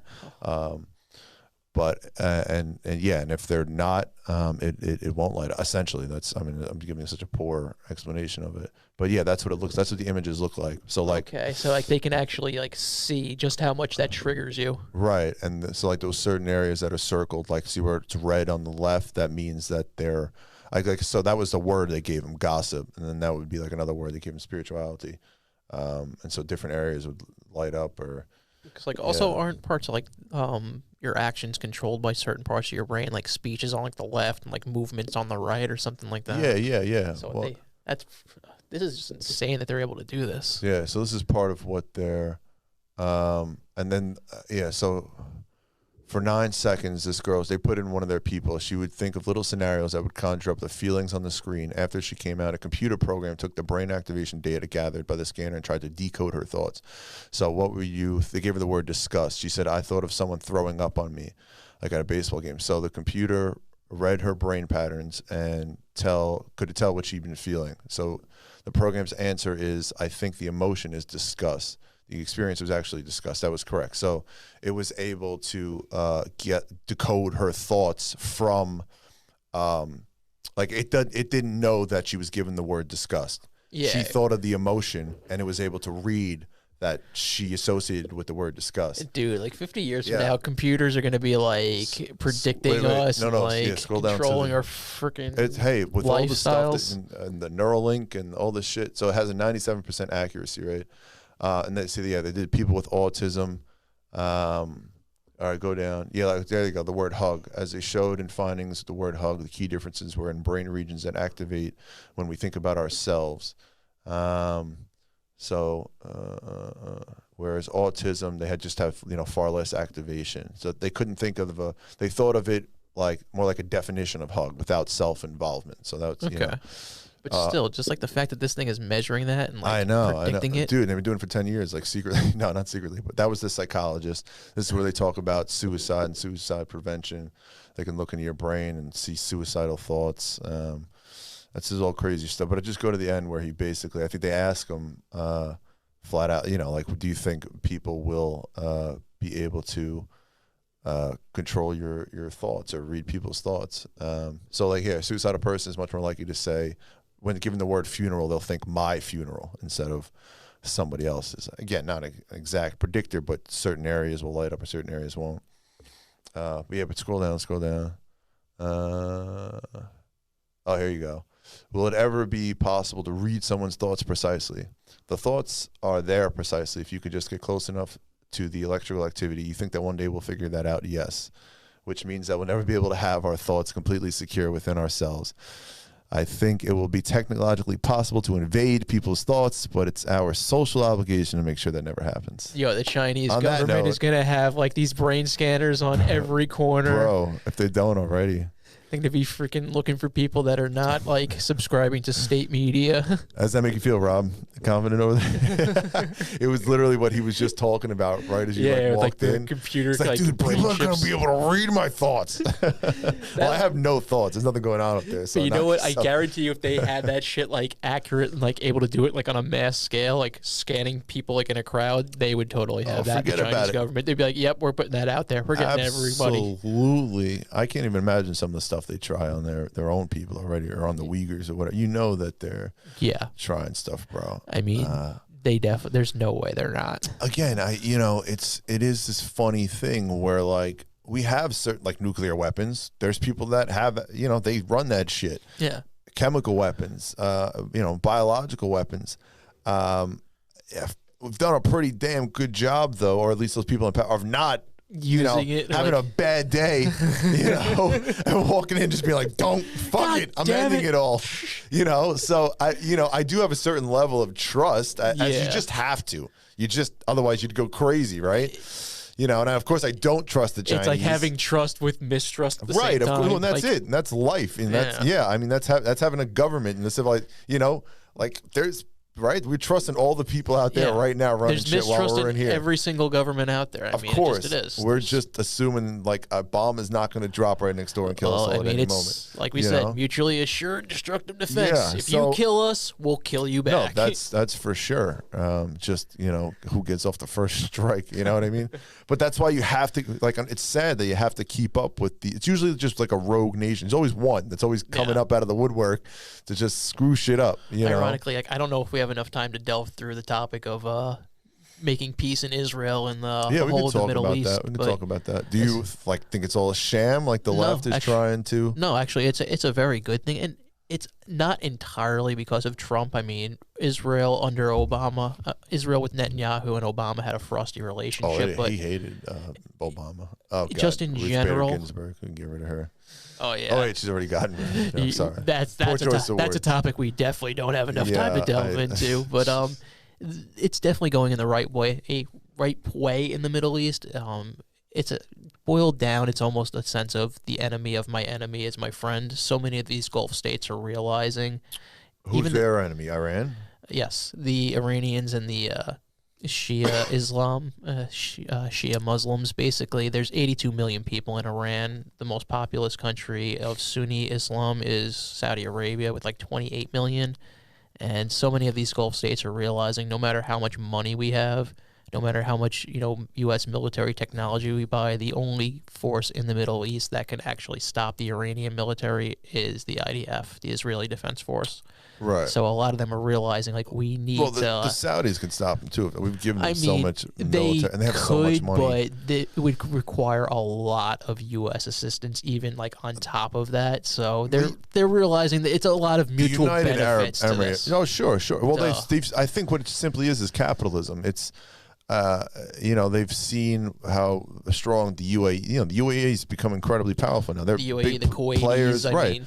How many? The UFC is always over there. They're building man-made islands. Abu Dhabi's, considered. How do you think Qatar got the bid for the World Cup over the U.S.? Of course. Well, we know. Well, they know they greased the wheels, but where did they get that money? Right. Yeah. And now it's not just oil money. Now businesses are moving there. That's what Trump tried to do with North Korea.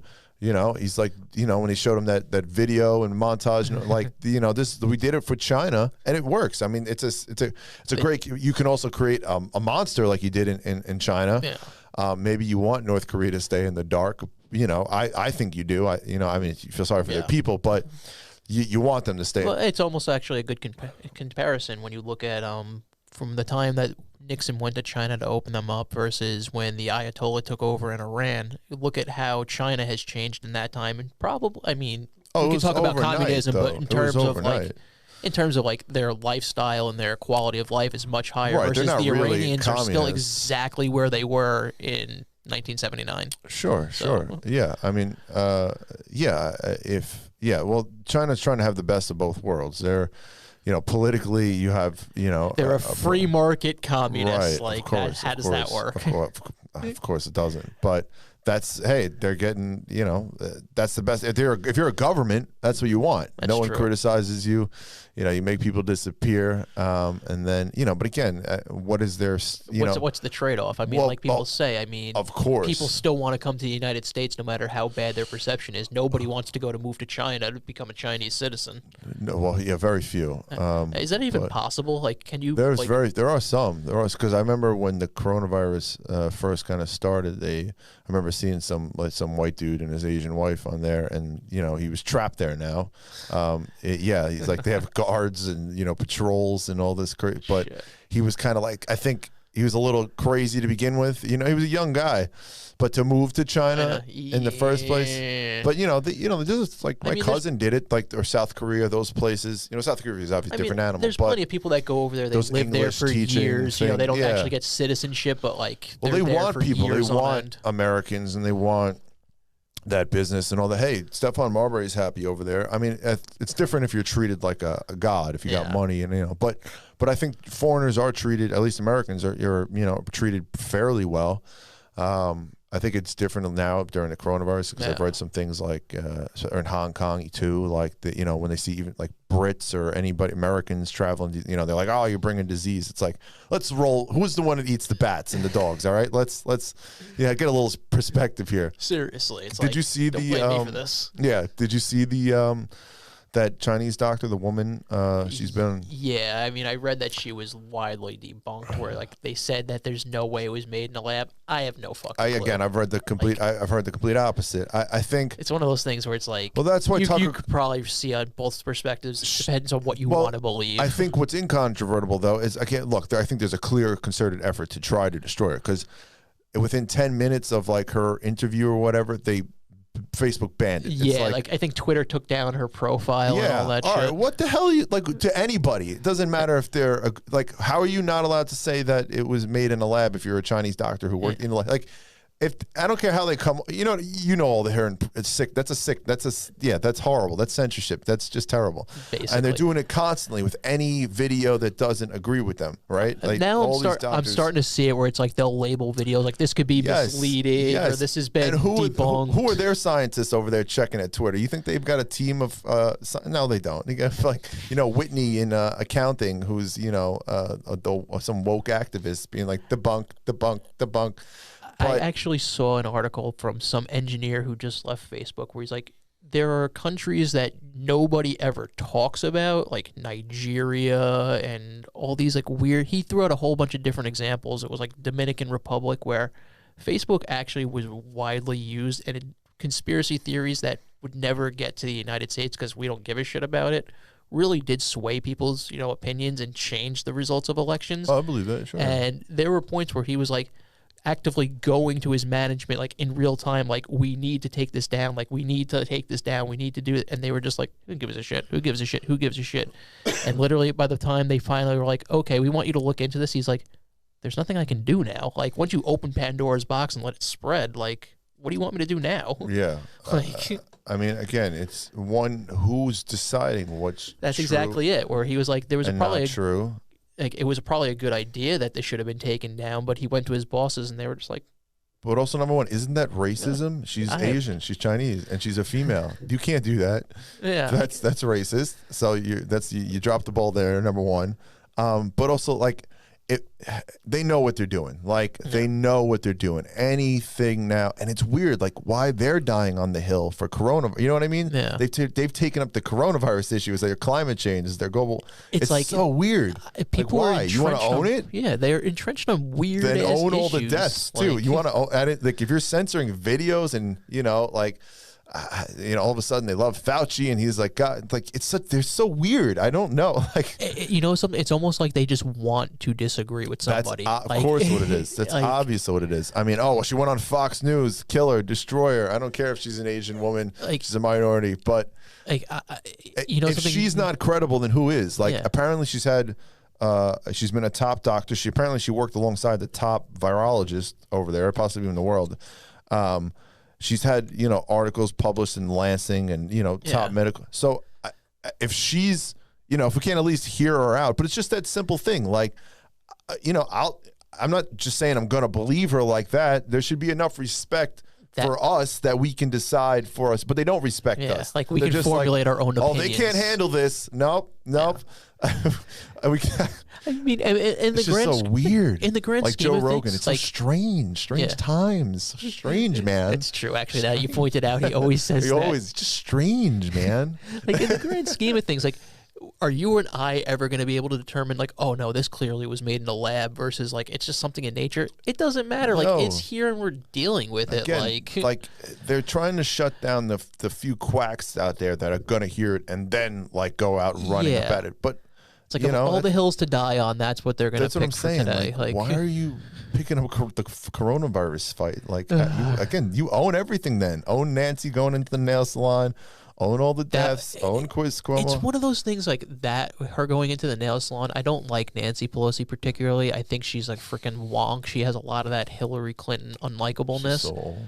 Yeah. How can you be so tone deaf as to go do that? Somebody who's been in politics for 40 years, like you have to know that like someone's gonna get a picture of that and it's gonna be bad. But then to say that it was a setup, you sounded crazy. And then you sounded. I've been set up. I've been set up here.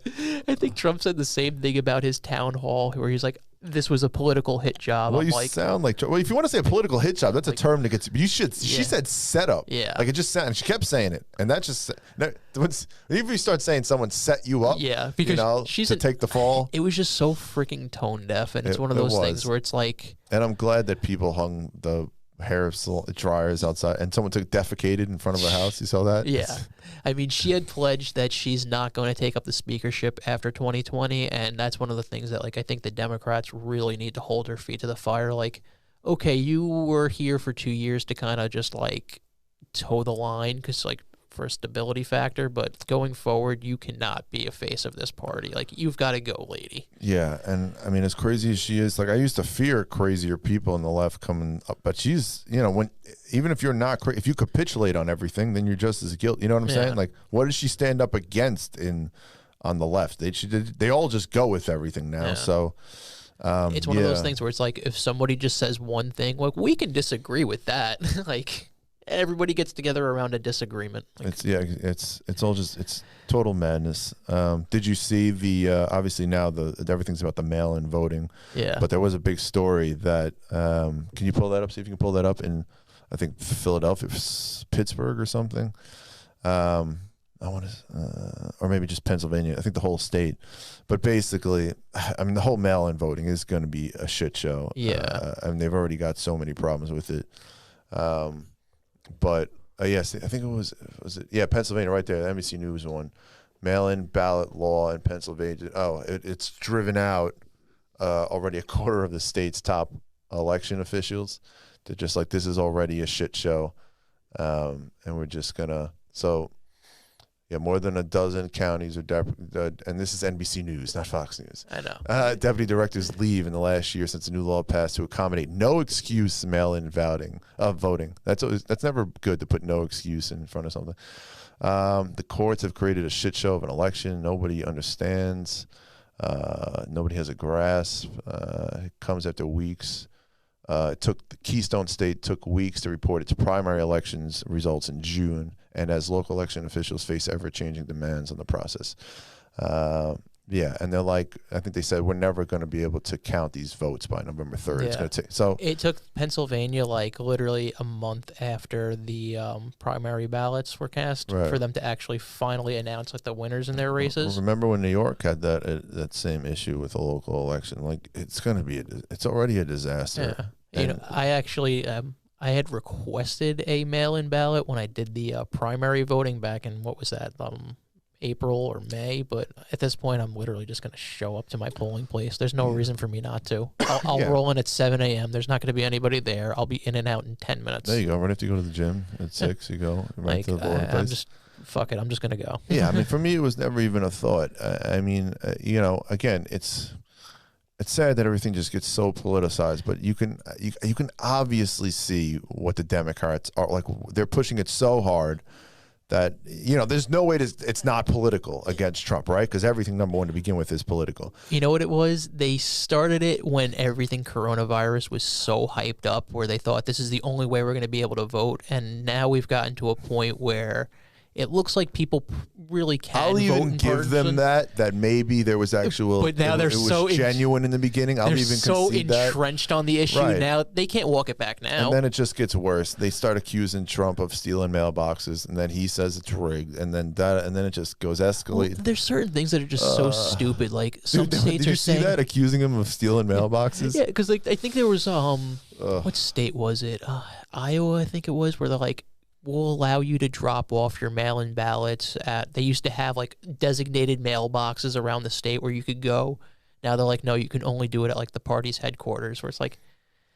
You're just making it more difficult. You're just making it tough. But yeah, there was never a question. If I can wear my mask into a gym or any other place, I can go do it to vote. It's like we were saying before on white privilege, where like there are certain scenarios where it's like it may exist, but then in certain situations when you point to it, it cheapens the argument, because there are a lot of places in the western United States, like Wyoming and, freaking Colorado, they've always had mail-in ballot voting because you live so sparsely, populated that it made more sense to just mail in a ballot. They probably have a good idea how to do it because they've been using, you know what I'm saying? You're not talking on a massive level. You're talking maybe, a few 100,000 people or something. Yeah. And then in coronavirus, obviously, if there's senior citizens that say, I don't want to go out, I want a mail-in ballot. Like, I understand there'll be more people that are going to vote by mail, but it's like absentee balloting. Is that what they usually use for older people? Or that's what my grandmother has done, where she's like, I can't absentee because he can't make it to Florida to vote in person. So absentee apparently is more secure. The mail-in voting is essentially what he's arguing against are the states like New Jersey who are saying we're just going to mail a ballot to every single person, no matter what. I think that is a bad. You know what I'm saying? It probably is. Like it's all just about. It's not even the theory behind it necessarily. If you can do it properly, and you had a like his fears are legitimate. It's just, of course, the way he goes about explaining it. It causes everybody to stand up. I hate, of course, when he says that it's rigged. I hate when he uses that word. I know what he means, but that's one thing like where you just can't say it. Yeah. Because then you throw the whole, Yeah. But like we know the inherent issues, you just don't say it's rigged. Because he said that in 2016, and he said it in case he lost, and I know why he's saying it, but it's just it's one of those times where you just can't say that. It's almost like the boy crying wolf, where it's like, don't say that word because people will associate it with something else, and then if it does happen, it's like people point to it like, you said that in 2016. He's covering his ass in case he loses, He wouldn't, like, if he lost, he wouldn't really, I think he's so tired of being president. On the other hand, he wouldn't fight it to, you know what I mean? He doesn't want to deal with the legal bullshit that's going to come after this, but I don't think he would mind not being president. That's what anymore. I mean. I think he's always had this duality. Like, I can't imagine how tough it is. Like, going from that lifestyle where he was basically able to just pick up and go wherever he wanted, do whatever he wanted. He had the world at his fingers, and now it's like he's under freaking every microscope in the world. Like, that's got to be a pain in the ass. Dude, a pain in the ass to say the least. Plus, it's not just you; it's your whole family. You got to, Plus, you got to then try to run a country. Still, still got to try to cut through the bull. Yeah. I can't even imagine. The media just hates your guts. You know what I'm saying? People in general, like, I don't know. Would you still take the job? I'd still take the job in a heartbeat. What, as president? Yeah, if you had to live his lifestyle. If I had to, everything he's got to go through, I'd still take it in a heartbeat. It's easy to say, like, oh yeah, I'd do that, but you don't know somebody's freaking struggle. Sometimes I just want to get up, like, how is he not aged? Go about my day, like. How is he not aged more, right? He still looks like he did. And he eats like shit. Yeah, that I don't get. He took a picture of himself with his giant sub the other day. I'm like, dude, that thing is huge with like cheese and guacamole. He's one of those people that, like, he's gonna live forever. Yeah, like Lewis Black said, pricks live forever. He's gonna be 110 like Fidel Castro. People are like, isn't he fucking dead yet? I know. Can you imagine though when he dies, like how the nastiness and the vitriol. Hopefully he will live long enough that like enough of this will kind of like die away. That's gonna be like you have to make it to like 100 at least. What's his name? Ramos in the Philippines. He was like a horrible dictator who like literally killed millions of people, and he was largely hated. But because he passed away back in the 80s, now that we're 40 plus years later, people have kind of had that really die down and subside, where all of a sudden now he's kind of like, yay, celebrated as a strong man again. So like I'm thinking that 20-30 years from now, hopefully people will be over this enough where Well, look, even people kind of like Bush, you know, usually after a time, yeah. Well, yeah. I mean, everybody hated George Bush in 2008, right. And now he makes his little paintings, and well, they still hate him, you know, but it's like, yeah. You know how exactly. It gets better with time, and you know, like I think if we pulled out of Iraq, and it would certainly help push his rate, you know, because then people forget, like, hey, people forget 9/11. You know what I'm saying? Exactly, like good or bad, you know. I mean, it's true. I mean, you know, people the same thing with Nixon and Watergate. I mean, enough time goes on where people are like, all right, whatever. Like, yeah, they're always bringing it up again now. But right, and he wasn't a bad president. He was a good president. A lot of, you know what I mean. What he did there was immoral. Right, and so unfortunately, you got to people. You know, they don't want to separate the politics from the man. Like, someone's got to do the job, and they're going to make bad decisions. And you know, how do you? I don't. You know. How do you judge totally? I don't know. Someone to get you into a war and cause never there will never be a president that gets 100% approval rating, or oh my god, will be the highest ever was Reagan, and that was like 60%. Yeah, you know, that's considered like an incredible number. I mean, you can look at any president, and like Lincoln was probably like rated as like the greatest president of all time, and people go through like, oh, I can't believe this atrocity happened under him. I mean, there's always going to be something that is politics, not, you know, good. You always got to make concessions. Unfortunately, sometimes it involves lives. I mean, that's part of the show. Like, and Lincoln was hated during his time. Yeah. You know, it ended his time. I mean, you know, that movie with Spielberg was actually surprisingly accurate with a lot of that stuff. I was like, holy shit. Yeah, very accurate, and certainly in terms of the general arc of the story. Oh yeah. Yeah, no, very accurate. I wonder how long he actually spent like researching and, you know, getting all of his ducks in a row for that. It had to be like a years-long passion project. Good amount. A years long. Usually those take years. Usually those are developed over years. Decades. I was surprised. Deadpool, real quick, before we wrap this thing up, just out of nowhere, because you know the movie Deadpool? Yeah, I love Deadpool. Like Ryan Reynolds wrote that, and like, you know, other people. Yeah, it sat on a shelf for 11 years. Nobody wanted to do it because it was like too much. It was still too provocative. And then apparently like a clip got leaked or something like that. And then you know how the fans are, those Comic-Con, you know. Yeah. So then they made it like the next day. It went viral, and all of a sudden everybody wanted in on it, and now it's like the greatest success story. Right. Yeah. So I just brought that up. That was random. But all right, I think we can wrap this thing up. Alrighty, folks. It's been a pleasure.